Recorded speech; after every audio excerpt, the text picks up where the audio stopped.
All right, everybody, welcome back to the Stronger You Project, episode number 9. I took a little bit of a personal break because I was on the road speaking and life gets busy, especially with two kids. And one is a little more higher needs, the other one's a hockey player. So, hey, if you live in Canada, you know the demands of hockey. But we are back with another episode of the Stronger You Project where we talk to people about recovery, resilience, and redemption.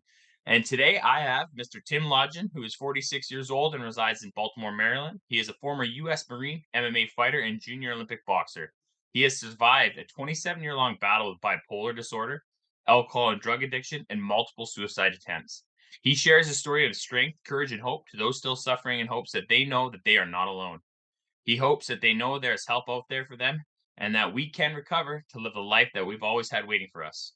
By changing his mindset and perspective, he's been able to change his entire world. If he can help one person, that is one less that we lose to this disease. It is his passion and his purpose in life now. He now knows why he's here, and he wants to give back to what was so freely given to him, which is hope. Thank you, Tim, for coming on the show today. Thanks for having me. I really appreciate it. First off, thanks for having a platform that allows me to share my story and possibly reach one more person. Because without people who have platforms like this, my reach is very, very secluded to where I live. So thank you so much. Oh no, hey, I know I wanted to connect with you for a while now, and but I'm really glad you're here today, and we can kick this show off today. So, Tim, man, I didn't know that you were a Marine. I knew a little bit about you, and I like to, you know, be surprised by people. I like to, not know too much about their story before I get into it because I like just to come up and listen and come up with questions as we go. So, you know, going through a Marine, being a US Marine, I could just imagine what you've seen and being an MMA fighter, taking those knocks, and an Olympic boxer taking those knocks to the head, concussions are serious, CTE is serious. So I can imagine what you've gone through. So give us a rundown. How was your life coming up, and how did it turn into drugs and alcohol abuse? Yeah, I mean, first of all, you know about the hits to the head as well. Yeah. So, but no, dude, honestly, man, I had a great childhood growing up. The only thing that I would say that really affected me was at the age of 6 years old, my mother and my father got a divorce. Mm. At the age of 6, as a young man growing up, I thought it was my fault. I didn't know why they got a divorce. I put the blame on me. Maybe I was not good in school. Maybe I didn't clean my room. Maybe I didn't listen good enough. I thought they were getting a divorce because of me, because I have a brother who's 11 years older than me. So I thought, well, why is he leaving me now when I'm just starting first grade and my brother's in 11th grade in high school? Was there something that I did? Was there something else I could have done better to make him stick around? I carried that with me for 35 plus years. Oh. And when I started to do drugs and alcohol, I would use that to use drugs and alcohol because my thought process was, if my own father didn't love me, then why should I love myself?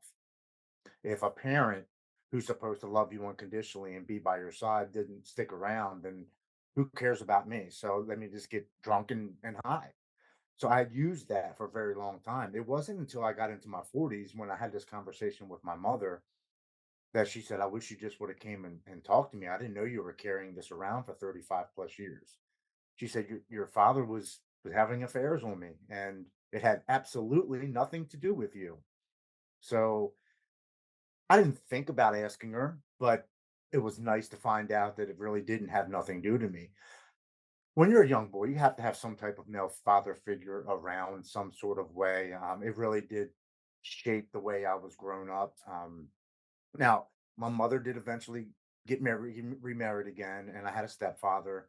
And to be honest, he was around for 28 years. So he primarily was my father figure, but he was more of a cool uncle, best friend kind of a deal. There's no emotional attachment. There was no I love yous, no hugs, nothing like that. He showed me how to be a carpenter, ride motorcycles, ski, and the cool things that a cool uncle would do. Yeah. Again, no drugs and alcohol were even in my house whatsoever. Now, did you see your dad on weekends or anything? Or That was the one thing that really got to me. So when I was little and they got the first divorce, he would call and say, "Hey, buddy, pack your bags. I'm coming to get you this weekend." And I would pack my bags. I'd wait by the front door. Hour would go by, maybe 2 hours, and then the phone would ring. "Hey, bud, I'm sorry I can't come get you this weekend. I was asked to come in, work overtime, or something came up."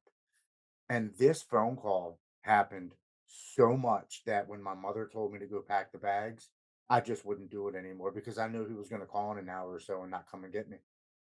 So that really affected me because I was like, wow, he doesn't, not only did he leave me, but he doesn't love me enough to spend time with me. Like, what's wrong with me? Why doesn't he love me? Yeah, so that almost just reiterates what you were already feeling at that young age, hey?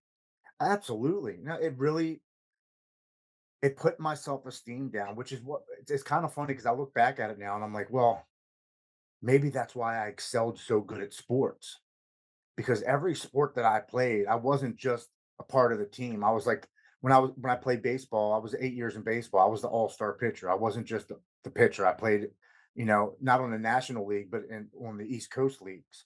When Mhm, I played football, I wasn't just a running back or a free safety. I was picked to do the all-star leagues. Uh, Boxing. When I became a boxer, I just didn't local boxing gyms. I became a Golden Glove and Junior Olympic boxer. Skateboarding, when I did skateboarding, I grew up here in Baltimore with Brandon Novak from Jackass and Viva La Bam, mhm. and I skated with him and Bucky Lasik. I had a chance to skate with Rob Dyrdek back in the day, Mike Vallely, like all these cool people, and I was sponsored by local skate shops, so I wasn't just a normal sports player. I excelled at every single thing that I did, and I think I did that because I was looking for approval and Mhm. acceptance, and to know that I was actually worth something because I really didn't think I was inside. Yeah, how many times have I heard the story of a professional athlete just saying, "All I wanted was to hear my dad say I'm proud of you." I mean, I've heard that so many times; it's unbelievable. And I didn't hear that from my father until I had 1 year sober at the age of 45. I waited my whole life to hear that, and it was one of the most magical moments of my life. Now, in my 20s, when I was let me back up a little bit. Yeah. I was in high school and no drugs, no alcohol. I didn't want to hang out with anybody who did it. I looked down upon you if you did drugs or alcohol. I wanted no parts of it. I just wanted to do my sports. I had a girlfriend at the time and hang out with my girlfriend. Freshman year, we had kind of like a welcome to high school freshman party. And that was the first like party, I guess I would say I actually went to. And there was alcohol there, and I ended up drinking beer for the first time. The next morning when my mother came and picked me up, I was hungover, I was sick, I was throwing up. And my mother just looked at me. She's like, "Well, I'm not going to punish you because the rest of your weekend's ruined. But we're having a cookout today, and I need 50 ears of corn shucked. So you're going to go in the basement and shuck all these ears of corn. Here's a bag for you to throw up in, and here's the bag for the corn." And honestly, I'm not kidding. That deterred me from drinking alcohol. I was like, nope. Rest of ninth grade, 10th grade, 11th grade, no interest whatsoever. I would still go to parties and go to my friend's house and stuff like that. I just wasn't partaking in drinking or anything else. 11th grade came along, and I realized I didn't have grades to get in college. That just wasn't happening at this point. A lot of the friends that I did know were getting heavy into drugs, and I really didn't want to go down that path. So the summer before I became a senior, I decided to join the military. Now, my brother, my father, and both of my grandfathers were all in the army. So I figured that's just something that we did. The men in our family joined the military. So I signed up for the Marine Corps.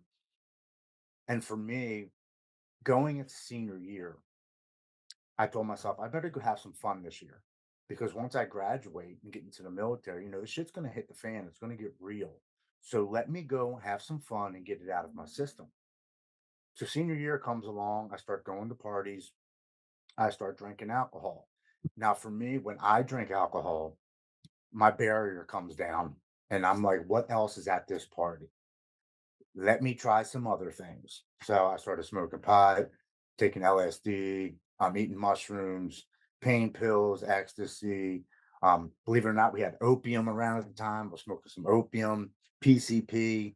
So whatever was around at these parties, it all stemmed from that first sip of alcohol going into my system because that was kind of like, you know what? Screw it.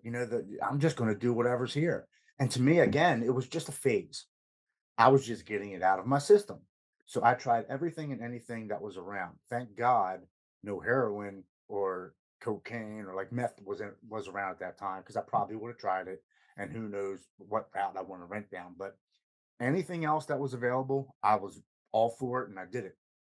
When I graduated high school and I got into the Marine Corps, the drugs did stop. There was no drugs when I was in the Marine Corps. But once I graduated boot camp and got into the Fleet Marine Force, once we got off at 4 o'clock, a bunch of us would leave the base. We'd go to the strip clubs and the bars, and we would drink. So it's And exactly what you see in the movies. 100%, Oh, 100%. And the mottos around the bases are: if you're old enough to die for the country, you're old enough to have a cold beer. So at 18, 19, 20 years old, mhm, our our our drinking age is 21. yeah. So they would serve us and they would have no problem serving us. Their only stipulation was you could come up to the bar and buy a beer and take it back to your table, but you just couldn't stand around holding the beer in case an authority figure walked in so the bar wouldn't get in trouble. But they Mhm. would serve us all night long, no problem whatsoever. And we would Does see our that star. still go on? I'm sure. Yeah, okay. I'm sure. I Yeah. mean, you got these young guys going in the military at 18 years Yeah. old. We're babies. Yeah, I'm look 100%. I'm looking 18 years old, you're right out of high school. You don't know nothing. So get all this new experiences coming in. Absolutely. Yeah, and you know what? We have a province over. We're 19, most of Canada, and then Alberta's 18, right? And then Okay. yeah, you got the States, which is 21, which we're at I bartended in Alberta, and the difference between an 18 and a 19-year-old is it's a lot, I've It noticed. is. Yeah, well, 18 years old, you can still be in school, right? 100%. Grade Yeah. 12. 19, you're leaving on your own. 21, you think you're getting there, you're in college, but that I never heard that before. You're old enough to die for your country. You're old enough to drink, right? They don't think you're an adult till you're 21, but they could send you off to another country with a gun at 18. So I never even heard of that. So yeah, that makes sense that they would serve you at 18.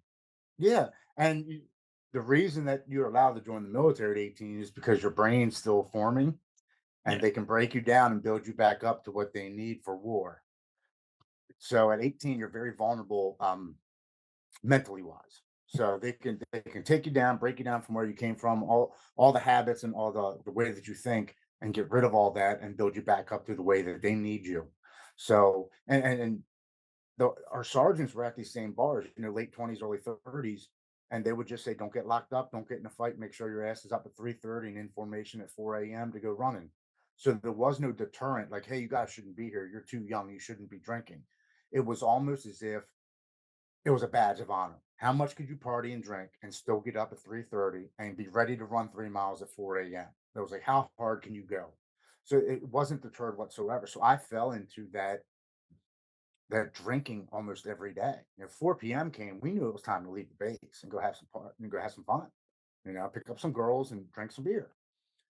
That went on my entire time in the Marine Corps. Now, in 1995, my unit was sent over to Somalia. So I spent six months in Somalia. When when I got home, I don't go too much into that, but when I got Mhm. home, um, I was a changed boy. I'm gonna say boy because I wasn't a man. How old I were you at was 95? I was 20. 20, yeah. Okay. Yeah, so I was changed. It completely changed me, and I had a hard time readjusting back into civilization, into being in the United States. I didn't think it did at the time, but looking back on it and where I progressed past that point, I think I went actually backwards. So I had a hard time just readjusting back into society, being back in the States. I started going to the psychological doctor. I broke my ankle twice in the Marine Corps. My heart wasn't in it anymore. I wanted to come home and get out, and so ultimately was discharged honorably. I broke my ankle for the third time, Oh, and the doctor said, "Well, we can have surgery, or you can go home with your Montgomery GI Bill." I had like 2 years saved up to go to college, and we can give you honorable discharge. And I said, "That send me home. That's what I want. I'm not. You're not. First of all, you're not giving me surgery on my ankle because I didn't trust the Navy doctors, and second of all, my heart and my soul wasn't in it anymore. I didn't know why we went to war and why we killed people that did absolutely nothing to me. I had a fair. hard time getting over that, not knowing the bigger picture now as I'm 47, but it's not about people versus people. It's about power and land and what and and whatever Resources. else. Yes, whatever else that they're claiming over war over. So I get home. The first month was great, man. I didn't have to get up at 3:30. I didn't have to shave and have to shower. I mean, and like wear a uniform and say yes, sir, no, no, sir. But the second month hit me, and I kind of fell into a depression. I stopped showering, I stopped shaving, I didn't leave my bedroom. I was drinking every day, and now that I don't have a drug test, I started smoking pot again, started taking pain pills. The third month that I was home, it really hit me. I don't have a job, I don't have a car. I'm living back in my mom's house. I don't have an identity. I'm not a Marine anymore. I don't have a purpose. Why am I here? And I found myself one day going into my stepfather's armoire and grabbing his Glock and putting it on my lap. And I'm sitting here staring at the gun. Luckily, at the time, I had the right mind to call my girlfriend. And I said, "Hey, I need some help. I'm sitting here crying and I'm looking at a gun. I don't know what I'm doing." Within 5 minutes, she was at my house. She took the weapon from me, put it back. And later that evening, when my mother got home, I said, "Mom, there's something wrong. I need to see somebody." Now, I didn't tell her I just had my stepfather's gun in my lap, but I told her that there's something seriously wrong and I need to talk to somebody. So in the next couple of days, she got me in to see a doctor, and they diagnosed me with bipolar one manic depressive disorder. Now, in '95, PTSD was not a noticeable diagnosis for military members or people that have been through you know, traumatic things. So Mhm. that wasn't even, oh, you have PTSD. That wasn't even acknowledged. Now, I'm sure the government knew about it, but it wasn't a diagnosis that the doctor could say you're suffering from PTSD. So their first thing was to put me on medicines. And what I want to tell people is no matter what you are put medicine, what the doctor gives you for, whether it's high blood pressure, heart disease, cancer, psychological reasons, please be honest with your doctors. Mhm. I wasn't honest with my doctors. I didn't Oh. tell them I was drinking 12 beers a day, smoking pot, taking pain pills. So when I would go back for that 30, 60, or 90-day checkup for them to see how the medicines were working, I'll be like, they're not working at all. As a matter of fact, I'm worse. I don't know what the problem is, but this stuff isn't working. So the only solution, because I wasn't being honest, was, well, maybe those medicines don't work for you. We're going to put you on these medicines over here. Or we'll just up the milligram dosage because maybe that's just not enough for you. So that on and off of milligrams, changing of the medicines went on from the age of 20 all the way up until the age of 44 until I finally went into rehab and got sober. And of course, as somebody with bipolar, I would take the medicine for 6, 7 months and start to feel normal and just be like, why am I taking this medicine? I don't need to take this anymore, and just stop taking it. That's Right. And I funny would, because I actually say that in my signature speech, my keynotes that, I took this medicine and I'm like, "Oh, you know what? I feel great. I'm not gonna take you anymore." Like, yeah, "Hey, you're not doing your knowing, job. I don't need you." not knowing that it was actually working, right? And it's Yeah, and funny, we don't wanna be pill poppers is what I like to call it. I don't wanna be a pill popper, but I wanna do this cocaine and I wanna drink this drink, but I don't right. wanna take medication. I don't wanna be that guy. Yeah, screw that medication. No, no, I'm out there. You know what my problem was though, honestly? I had a hard time admitting to myself that I needed a medicine to feel normal, to be able to be around society and act and just be, I guess, so-called normal. I put it in parentheses because what is normal? But Yeah. just to be able to be around society and be responsible adult and go to work and pay your bills, like just be a so I had a hard time admitting that I needed a little tiny pill to make me act like you do. You know what I mean? Why do I have to take a pill and you don't? And you go to work and you take care of your house and your kids and your responsibilities. But if I don't take this little pill, my whole world blows, it burns down around me. I had a really hard time accepting the fact that I had a brain disorder called bipolar disorder. Mhm. So I'm on and off these medicines. I get to the doctor, and it just I had a hard time keeping a job. I couldn't hold a job for longer than I think the longest job I had was 2 years out of from the time I was 20 to 44. about 2 years. Other than that, it would go 3 months, 6 months, 1 month, a week. I would just call out or just didn't feel like doing it and not go anymore. From the age of 20 to the age of 44, I had 46 job employments. I just couldn't keep a job. And guess what? It wasn't my fault. It was my employers, my employees, the rules. They weren't paying me enough. They didn't give me my vacation, everything else, because it sure as hell wasn't my drug and alcohol problem or my mental illness. That definitely was not it. It Yeah. was everything else but that. Um, and that's just typical because I just didn't want to admit to myself that I had a drug and alcohol problem and I wasn't properly taking my medicine. And even if I was taking my medicine, the drugs and the alcohol were stopping it from doing what it needed to do. So this goes on for 25 years, but in my 30s, I lose my job. Now I'm married. I have a 9-year-old daughter and a 3-year-old daughter, or 1-year-old daughter at the time. And I lose another job. And my wife said, what are you doing? Like, what's going on? I'm like, I don't know. I can't keep the job. I don't have any self esteem. I don't feel good about myself. She's like, well, what do you want to do? Like, what do you want to do? I was like, I really miss sports. I'm 32. I'm not getting any younger. I'm still in good shape. I go to the gym often. I take care of myself. I eat pretty good. And she's like, what do you want to do? I said, I think I want to do some mixed martial arts. And she's like, really? You haven't done any of that since high school. I'm like, yeah, but if I wait any longer, my window is gonna pass. So God bless her. She said, I'll give you 1 year. She's like, you're collecting unemployment. I make pretty good money. The bills are taken care of. I'll give you 1 year to follow this dream. If you can't make any money, then you're gonna have to let this go back and get a 9 to 5 and take care of your family. So I go to the local gym. Within 6 months, I get my first fight. That 6 months ends up turning into almost 5 year uh, fighting career that I wasn't making that much money, like 1,500 to $2,500 a fight, and I was fighting down up and down the East Coast of USA, Philadelphia, Virginia, DC, Maryland, North Carolina, stuff like that. So, but it gave me my self esteem back. It gave me a sense of worth and value. Um, I could go training and I would get something out of it, and it just really made me feel good about myself internally. I So get to my last. Go ahead. when your self-esteem went up and you have your purpose, did your drinking slow down? Oh no, Okay, you still kept no. going hard, eh? I said, yeah, I would train for 2.5 hours a day and stop right at the liquor store on the way home and get my 12 pack and drink. And I would tell myself, man, I'm this is really counterproductive. Like I'm going and I'm running and I'm training and I'm doing all the sparring. And as soon as I leave here, I'm going and I'm getting a 12 pack of beer. And then I'm going home and drinking that and smoking some bud and taking some pain pills because my body's aching.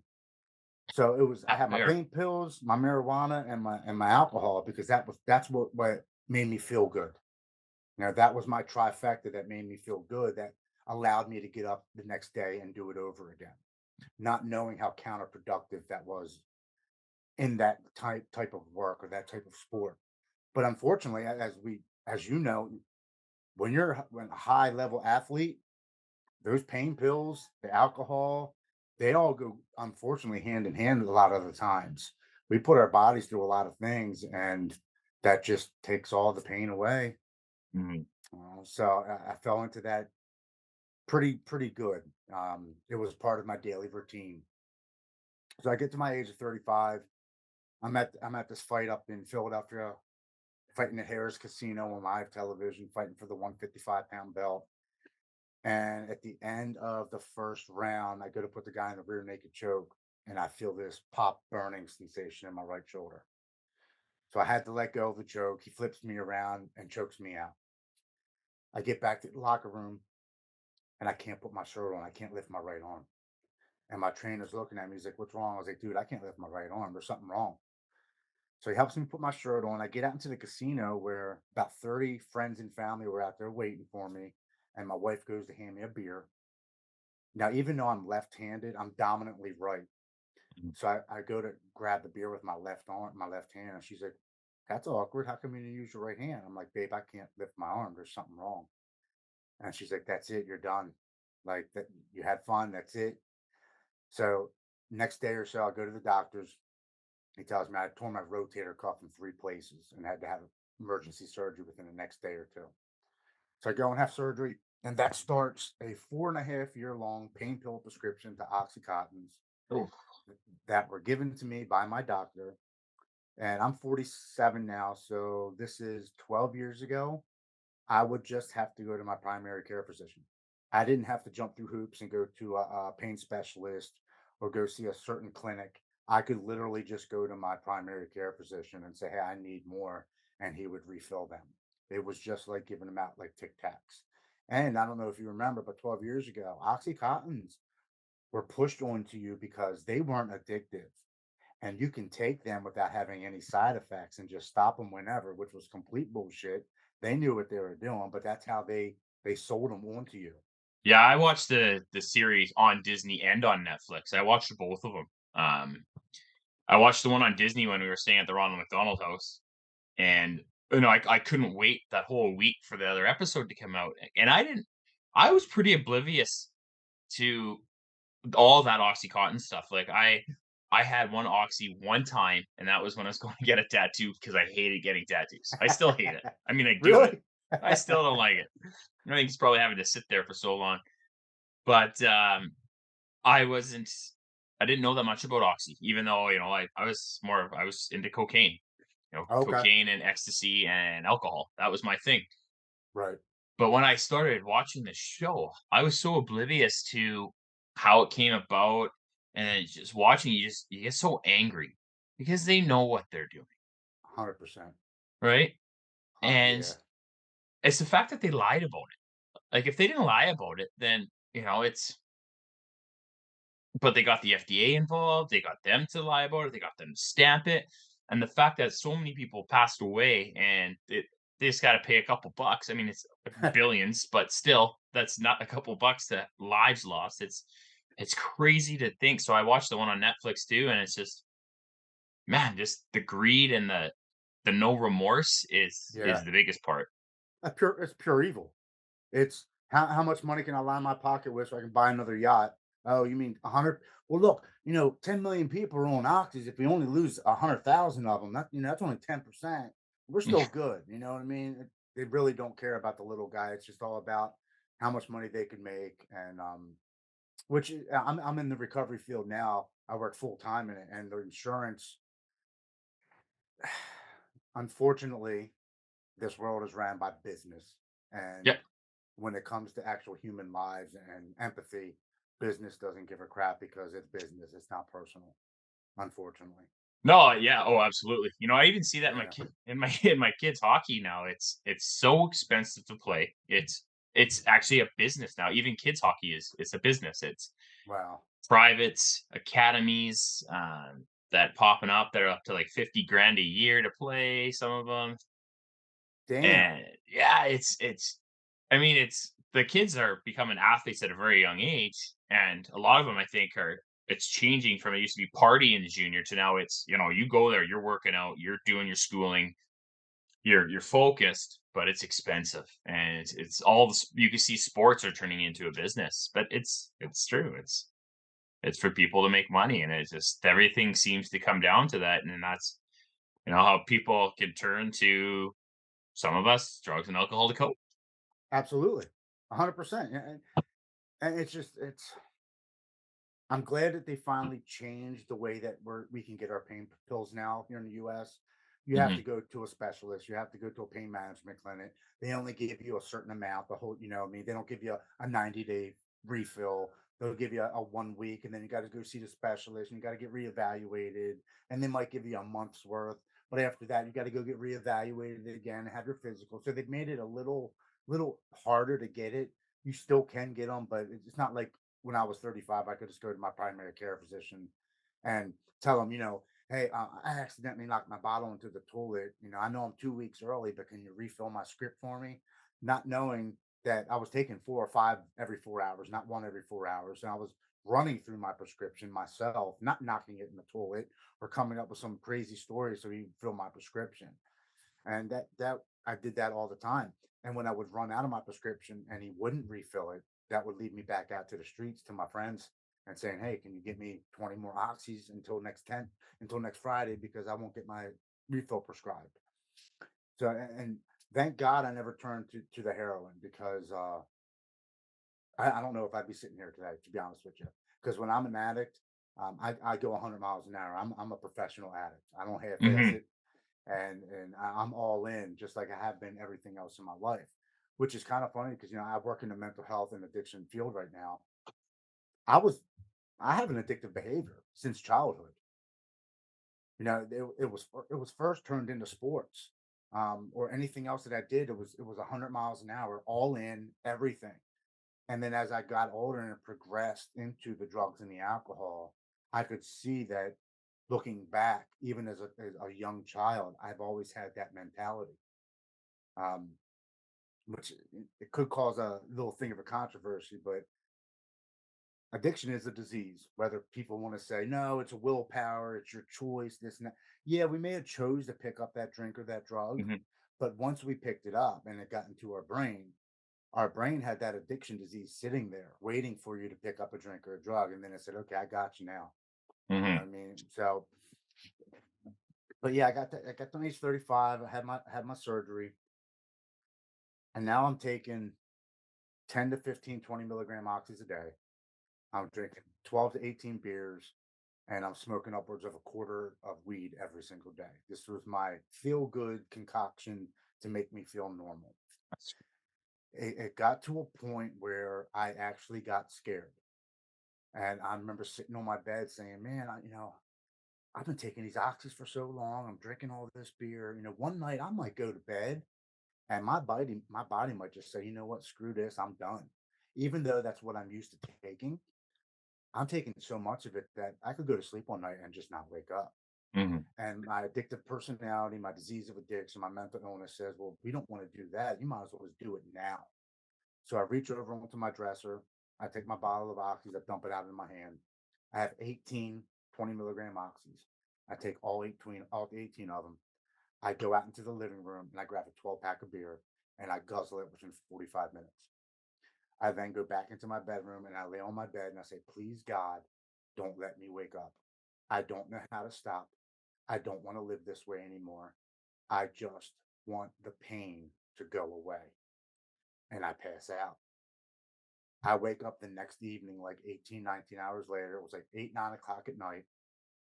And my first thought when I woke up was, holy shit, I didn't die. My second thought was to immediately get up, go into the bathroom and grab my refill that was sitting on the counter and dump it into the toilet. I then look into the mirror and I remember telling myself, this is going to get bad, but I don't care how bad this gets. We are never taking pain pills again. And for the next 10 days of my life, I swear on myself and my kids, it was the worst sickness I've ever been through in my entire life. The whole gambit of coming off of opioids after 4.5 years, the throwing up, the sickness, the shivers, the shakes, the fevers, night sweats, insomnia, everything you can imagine. Having the worst flu ever created by man. And after 10 days, I was like, I gotta get out of my house. I've been in the house for 10 days, getting sick, not sleeping, not eating, throwing up. I just need to get out and get some fresh air. So I jump in my truck, and we have this beautiful reservoir here in Maryland where people go hiking and biking and fishing and picnic, and it's really beautiful. And I'm driving through the park. But as I'm driving through the park, I'm crying and I'm hitting my steering wheel and I'm hitting the hood of the roof of my truck. And I'm like, why am I suffering so bad? If something created me and something loves me so much, then why am I suffering so bad? What did I do to deserve all of this pain? And at this time, I didn't believe in a higher power because if something loved me and created me so much, then why am I going through so much pain? So I was like, you don't exist. There's nothing out there because if you did, I wouldn't be going through this. So I'm driving through the park and I get to this tree where in 1996, my best friend at the age of 18 lost control of his vehicle, hit the tree, and unfortunately died in the car crash. But his parents put a nice little picture of him up on the tree, and you can hang a vase off the tree and put flowers in it. So I get up to the tree and I'm crying. And I put my hand on the tray. I'm like, Bill, I need a sign. I need a sign that I'm not alone, that there's something else out there. If there's something else out there that created me and loves me, please just give me a sign that I'm not alone, that there's something else to this world. I just because I don't believe it. I just don't understand why I'm suffering so bad. Please give me a sign. And I get back in my truck and I go to leave the park. Well, as I'm leaving the park, I'm like crying, my nose is running. So I pull over to the side of the road to collect myself. But for some reason, I don't pull over on the right hand side of the road. I pull over on the left hand side facing oncoming traffic and I park. I'm blowing my nose, I'm wiping my eyes, and 10 minutes goes by and this car pulls up. And because I'm on the wrong side of the road, we're headlights to headlights. He gets out of his vehicle, opens the back door, grabs his dog. He's about to go walk across the street where the water is to go walk his dog. And I'm looking at this man. I'm like, man, I know him from somewhere. He looks familiar. Who is this guy? Like I'm like, I know him. I know him. I couldn't just get it. All of a sudden it dawns on me. It was my best friend who died in 1996. It was his father. This date is March 16th, 2017, 21 years later. I haven't seen this man since the day of my friend's funeral 21 years earlier. And I get out and I look at him. I say, Mr. Bill, is that you? And he turns around, looks at me, he goes, Timmy, what's wrong? What are you doing here? And I fall down to the curb and I start crying. I'm like, I'm a drug addict. I'm an alcoholic. I don't know why I lived my suicide attempt. I don't know why I'm here. And he just simply comes over to me and he puts his hand on my shoulder and he says, Timmy, I'm not supposed to be here this morning. I'm supposed to be in South Carolina, Myrtle Beach at a family reunion trip. My wife came to me in a dream last night and told me to come to this park at 10 a.m. to walk the dog. I believe I was sent here to see you. And I just look up at him. I'm like, I just stopped at Billy's tree and asked him for a sign that we weren't alone, that there was something else out there. And he looks at me and goes, Timmy, they're out there. They're watching over us. You're being protected. Nothing is going to happen to you. Everything is going to be okay. So I hug him. We talk for a couple minutes. And as I leave the park, I have about 10 minutes where I'm like, wow, that just happened. There's something else out there. I'm being protected. Nothing's going to happen to me. And just like that, man, my mental illness and my disease of addiction says, you're right. You're being protected. Nothing's going to happen to you. So you don't have to stop drinking or partying because you are being protected by something Oh, else no. greater than yourself. Oh, no. So for the next 4 years of my life, I didn't pick up any more pain pills, thank God. That's But good. I drank the most alcohol I ever drank in my entire life. The 12 to the 18 beers wasn't enough. I switched from the Sam Adams and the regular beers to like the Flying Dogs that had 11, 12, 13% per beer. I was still drinking 12 to 18 of them. And then for some reason, I have this bright idea when I'm up at the counter. I look over and I see some Fireball miniatures. And I'm like, you know what? Let me grab a couple of them. Let me try them. And I remember the first time I did, I went out into the parking lot of the liquor store and I remember throwing a miniature back and it gave me that same warm blanket feeling that a pain pill gave me. It was instant. My chest got hot, my feet got warm, my arms tingled, and I was like, "Oh yeah, this is what I need right here. This is what I've been missing because I'm not taking the pain pills anymore. This exact feeling makes me feel like I'm taking a pain pill." So the 12 to 18 beers slowly started going down to 12, and that 2 or 3 miniatures slowly started going up. Now I'm buying a sleeve of them, which is 10, still getting my 12 pack. And then the 12 pack started going down to 6 beers, and that sleeve became 2 sleeves. Now I'm getting 20 miniatures, and then the 6 pack just started to go away. And I found myself at 6:30 in the morning going to the nearest liquor store and getting a sleeve of Fireball, which is 10 of them. I would drink all 10 of them by lunch. I would then leave the job site. I would go to the nearest liquor store. I would get another 10. I would drink all 10 of them by the time I got off. And then I would stop back at a liquor store on my way home and grab another 10. By the last year, year and a half of my alcoholism, I was drinking 25 to 30 Fireball miniatures every single day. One of those miniatures is 2.5 shots. So Oh, two and a half. Two and a half times 25 to 30. I'm looking up where's a 50 to 70 shots of Fireball that I was drinking every single day. It got to the point where I get a brand new truck. I'm leaving the liquor store and I hit something. I honestly still to this day have no idea what I hit. Like zero recognition of what I hit. But I remember walking in the front door and telling my wife, I just hit something in my brand new truck. I'm going to bed. I'm not dealing with this shit tonight. And I go and I pass out. Well, I wake up that next morning like a typical blackout drunk. Hey, good morning, everybody. I'm gonna go run to the grocery store. You need milk, bread, eggs. Like, what do we need for breakfast?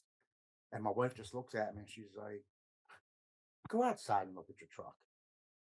I'm like, what are you talking about? She's like, go outside and look at your vehicle. So I go outside in the driveway. I'm looking at my truck. Driver's side looks great. There's nothing wrong, no scratch. I get around to the passenger side of my truck and side mirror is gone. My front right tire is off the rim and it's pushed up underneath the bumper. I have no idea how I drove it home. And I'm sitting there looking at it and I'm like, what the hell happened last night? Like, what did I do? And she pops her head out the door and she says, you have no idea what you hit last night, do you? I said, no, I have no idea. She said, Tim, you could have killed yourself. You could have killed somebody else. I don't know what you're doing, what's going on, but you need to pack your bags and leave. I want you away from the kids. I don't want you here no more. So I call AAA. They come over and they put a spare tire on for me. I get some clothes and I call my buddy. Hey man, can I come over for a couple days? Let things blow over. Because in a couple days she's going to forget about all this, let me back in, and I can just continue my life. So he says, sure, man, come on over. So I get to my buddy's house. We talk for a little bit. And he's like, well, you know what, man? Look, you wrecked your car yesterday. You got kicked out. It's Friday night. We might as well go to the bar, man, because it's Friday night. And I'm thinking, now I have a legitimate reason to actually go drinking. I wrecked my truck. My wife kicked me out. Yeah, let's go drinking. How We many got to the, reasons do we find, oh, though? well, the obvious is just the day starts with an M, and Yeah. I stub my toe. I need a six pack, or I anything. Yeah. So we get to the bar, and I get completely shit faced. As we're leaving the bar, less than 12 hours later from wrecking it, I rear end somebody at a red light. I get out of my truck. Thank God this guy had a tow hitch on the back of his vehicle. His truck had no scratches on it whatsoever. But now the front of my bumper's all V'd in from the tow hitch. So I'm looking at him. I'm like, dude, are you okay? He's like, I'm okay. I was like, your truck's okay. You're okay. See ya. I'm out. And I slapped him on his back and I got in my truck and I took off. If the cops were coming, my truck was getting impounded. I was going to jail for DUI because I was completely drunk. I get back to my buddy's house. I'm like, dude, I can't stay here. I got to go be by myself. I got to go think about life right now. I just got to go and be by myself. So I grab my things. I stop at the liquor store. I get 2 sleeves of Fireball and I go and I park my truck at a parking ride where people park for the day and get a train or a bus and go to work and they come back at the end of the day and pick up their vehicle. I sit in this parking lot for 48 hours for 2 full days, turn my phone off, and I drink and I pass out and I throw up and I drink and I pass and I throw up. Every once in a while, I turn the radio on, listen to some sad ass music, and tell myself what a piece of crap father, husband, son I am, all the arguments I caused, all the jobs I've lost, just really putting a real, a real, like I'm putting myself down. Just not. I don't deserve to live. I'm a piece of crap, and the world would be a better place without me. I can't get anything right. Look at all the pain I've caused everybody, including myself, and just a real big pity party, And finally, at the end of the 2 days, for some reason, I turned my phone on. It's March 5th, 2021. It's 7 after 10 a.m. in the morning, and I turn my phone on. 2 minutes later, after it being off for 2 days, my phone rings. And I look down and it says Westchester, Pennsylvania. I have no idea who lives in Pennsylvania. I don't know. My first thought is it's a scam call or bill collector. But for some reason, I pick up the phone. And I'm like, hello, who's this? Uh, Lodgen. This is Brandon Novak. What are you doing? I said, I'm cold. I'm hungry. I'm drunk and I'm tired. And he says, "Good, motherfucker. That's what you need." He said, "I just got off the phone with your wife and your mom. I got a plane ticket ready for you tonight. I want you to go down to West Palm Beach, Florida. I got you into Banyan treatment centers. I need you to get on that plane and go get your life back." And I'm just agreeing with him. I don't want to go to rehab. I can't believe my life has got just so far out of control that I have to go to a rehab to get it back. So I'm just like, yeah, man, okay, sounds good. Yep, okay, whatever. And hang up the phone. 5 minutes goes by, and my wife calls me.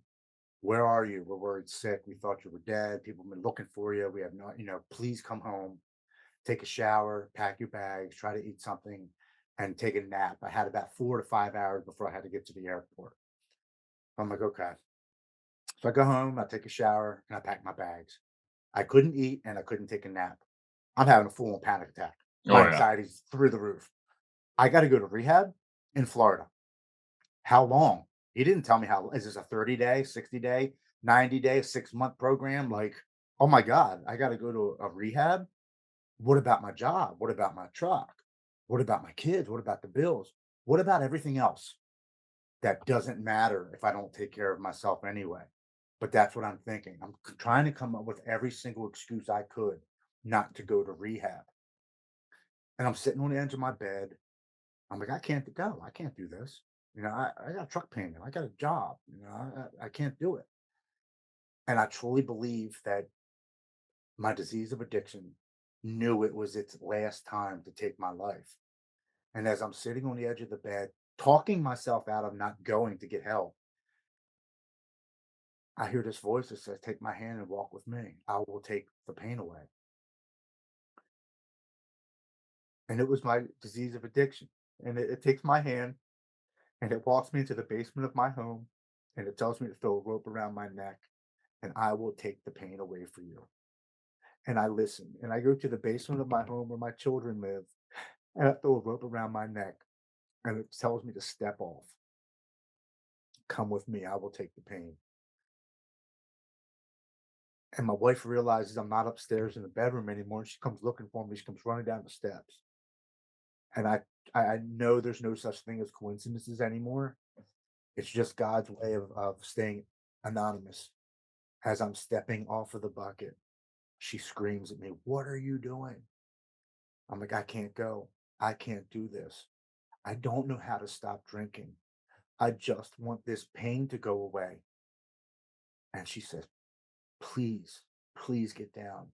Do you know what this will do to your little girls? Get off of that bucket and get on that plane. Get on that plane and everything is going to be okay." So I take the rope from around my neck. I fall to the floor. I cry for about 5 minutes. I go upstairs and I call my buddy Brandon. I'm like, "Hey, dude, I'm getting on that plane. I got to go. If I don't get on that plane tonight, my disease is going to kill me." And all he says is, "I'm proud of you. I love you. Call me when you pass security.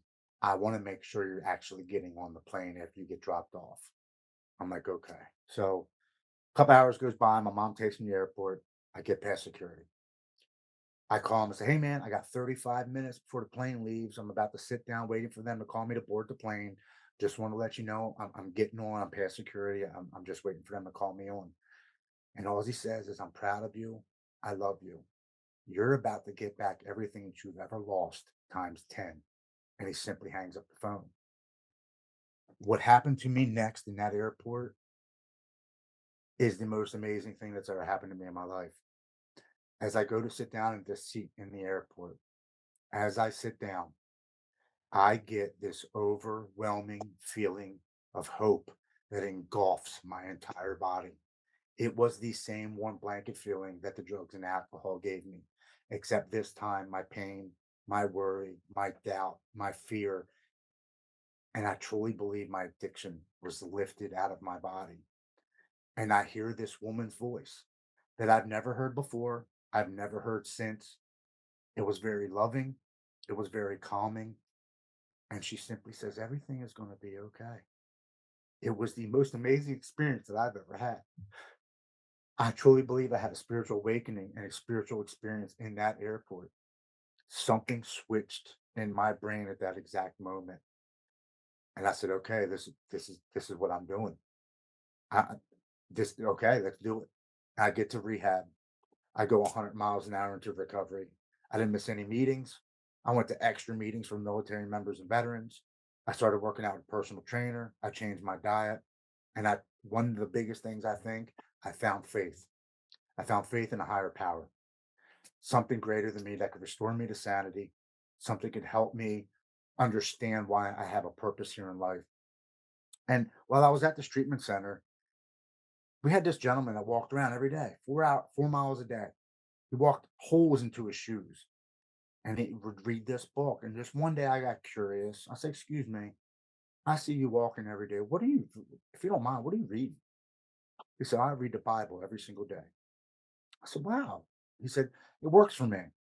He said, "It might not work for you." He said, "But it works for me, helps me get through my day." I said, "That's very cool, man." He goes, "Yeah." He said, "If you ever want to learn anything about it, let me know." He said, "But I don't push my beliefs off into anybody else. It just works for me."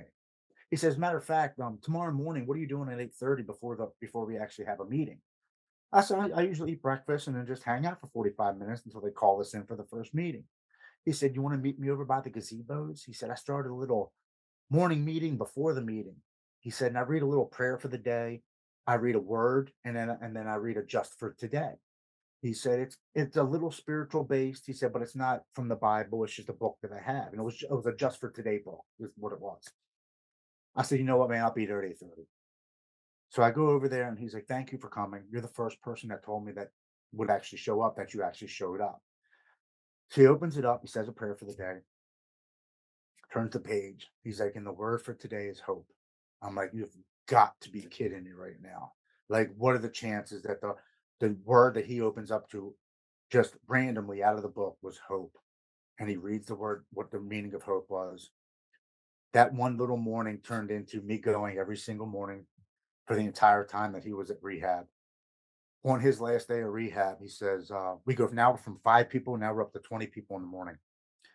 He's like, "I'm getting ready to leave, but I want this book to stay at the treatment center. I want somebody to run these meetings and give somebody else hope that they can get through recovery." And he looks at me and he hands me the book. I'm like, "What are you doing?" He's like, you're gonna run these meetings in the morning." I'm like, "Whoa, dude." I was like, "No, I'm good." He said, "I didn't choose you." He said, "I'm just a messenger." He said, "I was told to give you this book." And I started crying. He's like, "Just do me proud. And when you're ready to leave, you hand it off to somebody else." So for the next 2 weeks that I was there, I ran the morning meetings. I come out the morning of Easter and I'm thinking I'm coming out to 15, 20 people. I'm ready to say the prayer for the day, the word, and the just for the day. And I walk out of my room and there's 55 people standing outside. I'm like, "What in the hell is going on?" And one of the counselors comes over to us. She's like, "You guys can't stay out here. There's too many of you. We're going to have to open up Hall A and take you in there and sit you all down properly so you can read the word for today and the prayer and the just for today." I'm like, "I don't understand what's going on." And she looks at me and she goes, "I've never seen anything like this. I've worked here for 28 years." She's like, "We want you to go into that auditorium." She's like, "And read." And I go in there, I read the word for today, I prayer, the just for today. And something happened in that, something transpired from that meeting that after I was done speaking and some other lady rose her hand. She's like, "I'm a professional singer, man. I came up and sing." She comes up and sings 3 words. And the preacher that we had there comes in. He says some things. That one little 15-minute meeting turned into a 1 hour long meeting in the morning. They actually got rid of the first meeting of the day and allowed us to stay in there. And what happened in that meeting was magical. I don't understand it. And I know now today, coming up Mhm. on 3 years sober, what happened.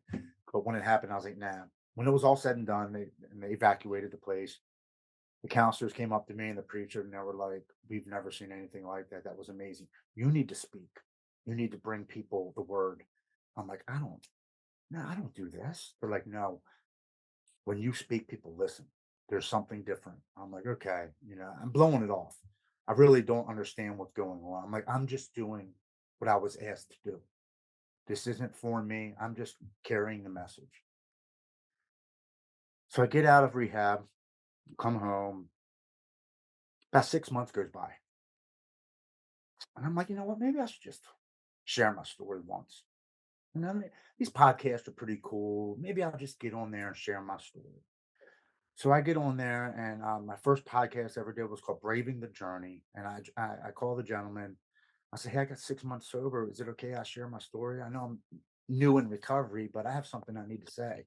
He's like, "Absolutely. That's so cool. I don't just want to hear people that have 10, 15, 20 years. You're new in sobriety. I want to hear what your views on it and how things are going." So I get on there, I do the podcast. 2 weeks goes by. I think he had to edit it and all that stuff, and it finally comes out. Well, 4 days after it airs and comes out, I'm in Delaware picking up a kitchen table, taking it to Brandon Novak's house, and my phone rings. And I'm sitting in the driveway waiting for the guy to load it in the back of my truck. And I look down at my phone, it says in Columbus, Ohio. I'm like, who the hell's in Ohio? I know nobody in Ohio. So I pick it up. I'm like, hello. And the guy's like, hey, is this Tim? I said, yeah, man. Who's this? He's like, it's a Tony. I was like, brother, I don't know no Tonys, man. I'm sorry. He said, no, no, no. I served with you in 1995 in the Marine Corps. This is March, like August 2021. I'm like, how the hell did you get my number, man? He's like, I got it off of Facebook. I'm like, well, what's going on? Like, are you okay? He's like, no, I'm not okay. He's like, I've been an alcoholic and drug addict for 18 years. He said, but I had to call you because I just listened to your podcast 4 days ago. He's like, I've got 4 days sober for the first time in 18 years. He's like, I had to call you and tell you thank you for your message. You gave me strength, courage, and hope that I could beat this and live a new life. He said, but I had to call you. I didn't want to message you on Facebook. I hope that's okay. I'm like, no, man, I thank you so much. I really appreciate it. We talked for about another 20 minutes and I hang up the phone. I hang up the phone. I just start crying. What's the chance that I record this podcast in Baltimore? The guy who was running the podcast was in Hawaii, and a guy that I just happened to know in Ohio got to see this podcast. That's not a coincidence. That was meant to happen. I was like, how many more people can I reach? How many more podcasts can I do? How many lives could I help? So I just started messaging podcasts and messaging, and over time, they started messaging me back.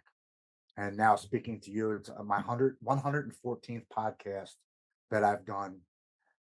I've been in 7 magazines, mental health and addiction magazines. This year, I was voted Baltimore, Maryland's most inspirational person from addiction to advocate. I've had all these amazing things happen to me. I'm coming up on 3 years sobriety. But the most painful thing that I've gone through happened to me 2 months ago in my sobriety. And I now know that things don't happen to you, they happen for you. There's a reason. There's always a lesson in things that happen to you, and that's where changing my perception on everything, my perspective, has really given me a better outlook on life. Because as soon as I changed my perspective, the world around me completely changed. I'm not the guy who's like half empty bottle. I'm the guy that's half full. At least there's something in there that can quench my thirst. I'm grateful for what I have, not what I want. July of this year, I found out that all three of my daughters were molested by my brother, and I blamed myself because I was an addict and drug addict when it happened. And then a week later, my oldest cousin, who I grew up with as a brother, had a major heart attack at the age of 50 after battling drugs and alcohol for 38 years. And then 4 days later, after that, I found out that my wife of 29 years has been having affairs on me all during my sobriety. I said, why? Why is all this happening to me in my sobriety? And the answer that I got back was, I was preparing you for what was to come. You weren't strong enough in your addiction to handle these things that were going to happen. but I was preparing you for 2.5 years mentally, physically, and spiritually to be able to handle life on life's terms. In my addiction, I would have burnt the world down. I would have probably killed him, lost my freedom, ruined my life. But in my sobriety, I can show my kids that no matter what happened to them, they don't have to turn to drugs and alcohol. That is not the answer.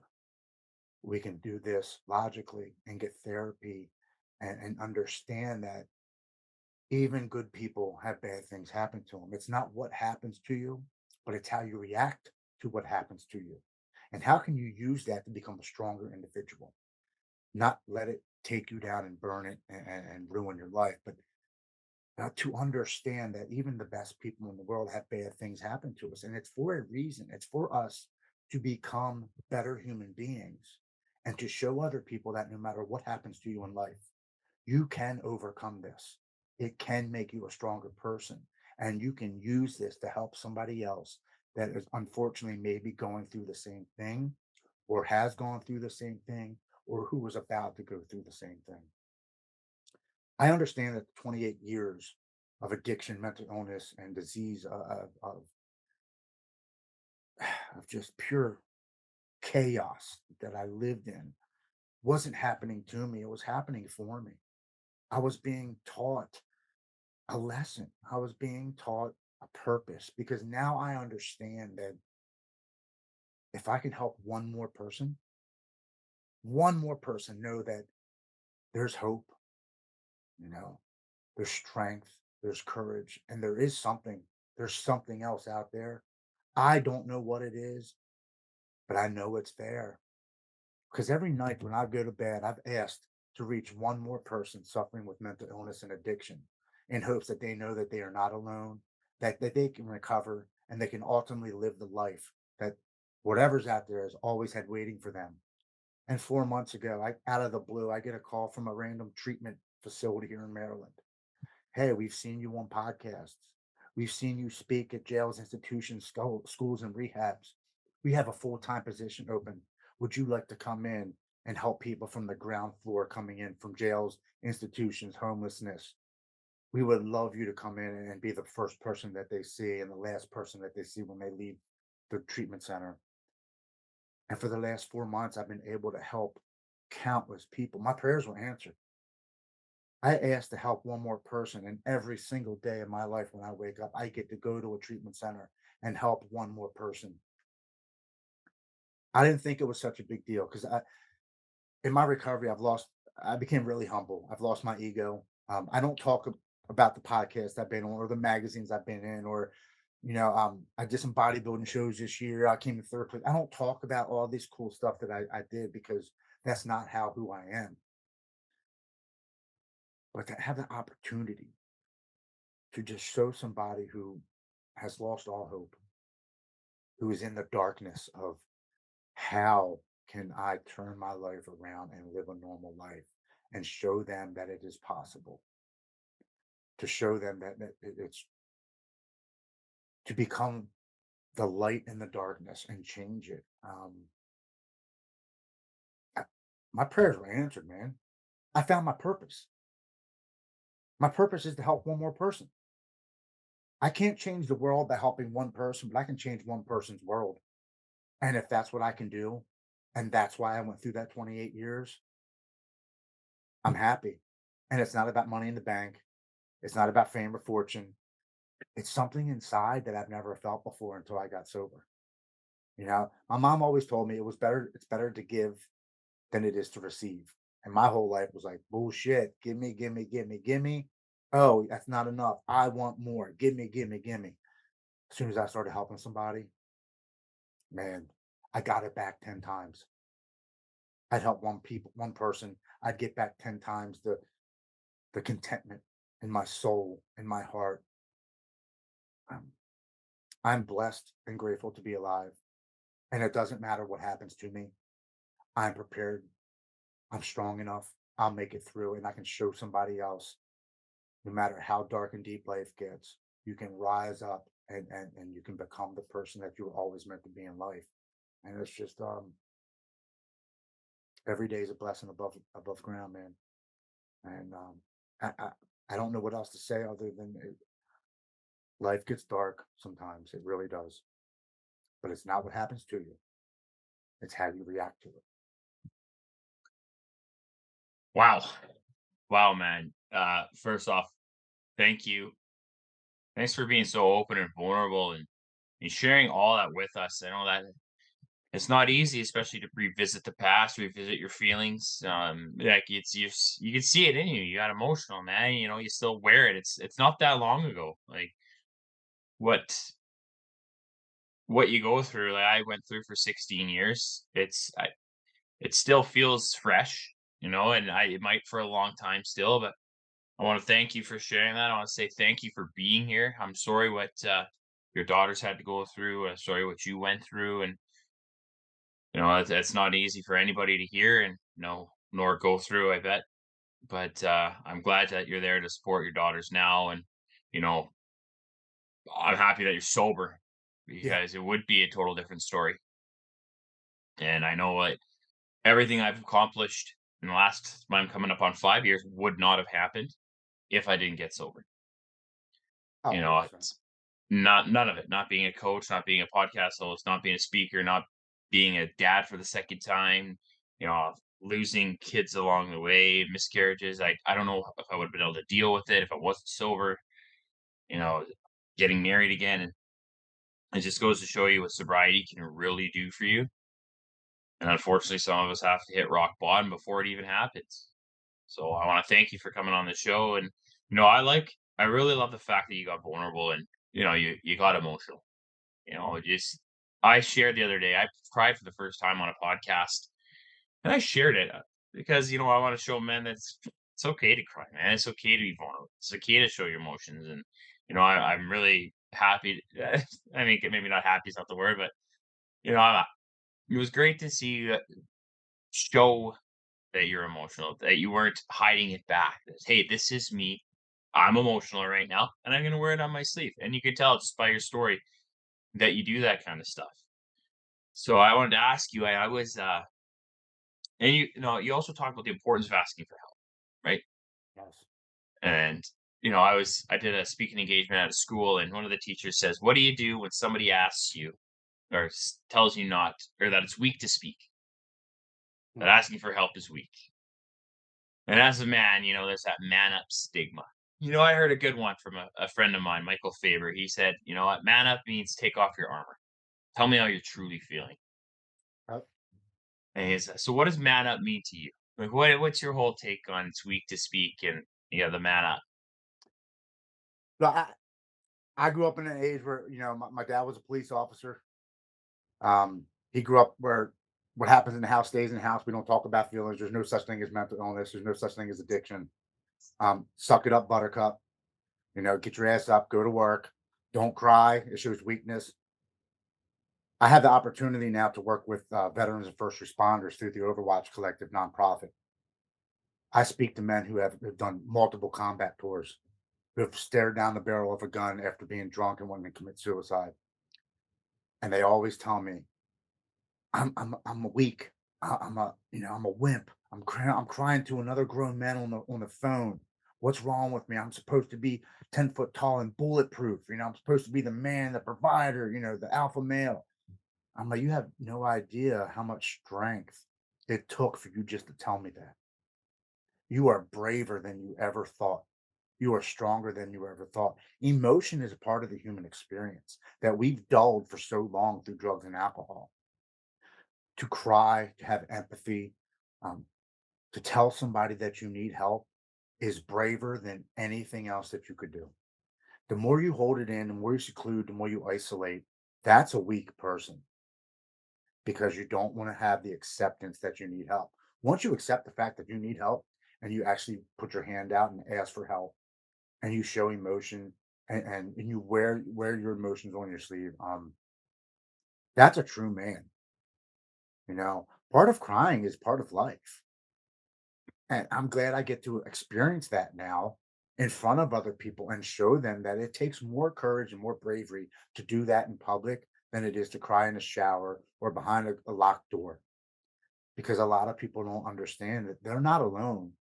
There's more people out there that are going through exactly what we're going through. And the more people that we can show that to, the more people understand that it's okay. It takes a brave man to cry in front of another man and say that they need help. And that whole stigma about, suck it up, buttercup is bullcrap. I think that's maybe why we have a lot of, men are 71% of suicide rate. That's probably why, because they don't think they can talk to somebody, or they think they're a weak, or they're ashamed. Nobody's going to understand. Nobody's ever been through what I've been through. So how can anybody help me? That is complete bullshit. It really is. To be a man, it also means you can cry. Yeah, 100%. And that's why I wanted to make sure I shared that. And I got a pretty good response on it. And I've been on the phone with men I really respect, men that are families, they're leaders, and they've cried, and I can't believe I'm crying. I'm sorry. I don't apologize, man. Let it out. It's obviously something that was buried deep inside you that is Mm. begging you to get out, and it finally is. And you know what? It's usually when you do, you're embarrassed for a little bit, and and then you feel good about it. I remember crying in front of a couple of people from Canadian Mental Health Association, and that's the first time they called me a suicide survivor, and I've never heard that before. I never even thought of that, and I just cried. I'd never heard that before, and I was crying in front of these women that I kind of knew, but I didn't know. But from the beginning, I'm like, "Hey, don't cry," and then I was like, "Just let it go, just let it go," Yeah. and I felt better for it. What would you say to somebody who's struggling with mental illness or struggling to get sober? I get asked this question a lot. No, and it took me 28 years to put my hand out. And to be honest with you, I didn't put my hand out. Somebody else put their hand out. I just decided to grab a hold of it. It's okay. It's mental illness and addiction, unfortunately, is part of the physiology of a human being. And 7 out of 10 people suffer from it. There's nothing wrong with you. You're not being punished. It's nothing to be ashamed about. Embrace who you are. You have a mental illness or you have the disease of addiction, and it's okay. Please go get the proper help that you need, because if you do not take care of it, it is going to kill you. Its primary goal is to destroy everything around you and then ultimately take your life. If you want to live, put your hand out and ask for help. It's the strongest thing you can ever do in your life. I thank you for sharing that. And I'm just going to end off with what you told me, or was it Brandon Novak said to you? If you ask for help, or accept help, you will get back whatever you lost times 10. He lied to me. I got back times 100. There you go. Hey, I've got more back in my sobriety than I did for 28 years. No, I'm not even lying. That's the truth. hmm, I think the biggest thing we get is self respect Yeah. or Well, dignity. I finally am able to look in the mirror and love the person that looks back at me. I'm not ashamed of that person. I know that person is changing some people's lives, and that's the biggest gift I've ever gotten in my entire life, is knowing that I have purpose and I'm here for a reason. And like, again, there's no amount of money, there's no amount of houses or cars or girls or fame or anything. None of that matters. I know that I'm here for a reason, and I can help somebody, and that's more than anything I could ever ask. It really truly is. Well, one of those reasons was being on this podcast today and sharing your incredible story. Thank you so much, Tim, for coming on the show today. Takes a big man to show his emotions, and I appreciate everything you shared. And I'm super happy that you're here. And it's harder. The longer you use, the harder it is to get out of substance use issues. So please, if you are struggling, ask for help.